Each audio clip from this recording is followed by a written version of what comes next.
যখন আপনাকে কেউ ছেড়ে চলে যাবে তাকে সুন্দরভাবে সালাম দিয়ে বিদায় দিবেন আর বলবেন একটা কথা, তুমি যদি আমাকে পছন্দ না করো, তুমি যদি আমার সঙ্গে থাকতে না চাও, আমিও তোমার সঙ্গে থাকতে রাজি নই। এর কারণ, যে থাকতে চায় সে থাকার কারণ খুঁজে বের করে, আর যে যেতে চায় সে যাওয়ার জন্য হাজারটা কারণ খুঁজে বের করে। যে আমি সেদিকে একটা কথা শুনছিলাম, মারাত্মক কথা, जो मेरा नहीं मैं भी उसका नहीं, अगर आप मेरा होना नहीं चाहते तो मैं भी आपका होना नहीं चाहता। কথা ঠিক কিনা বলেন যুবক ভাইরা? থাকতে চাইলে থাকো, না থাকতে চাইলে সালাম আলবিদা। কাউকে ধরে রাখবেন না।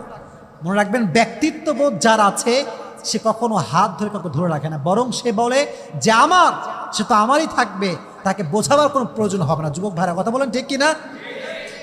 তো আয়েশা বুঝে গেলেন যে ব্যাখ্যা করে কোনো লাভ নাই। আল্লাহ যদি আমাকে সঠিক জানে, দুনিয়ার কে কি ভাবলো আই ডোন্ট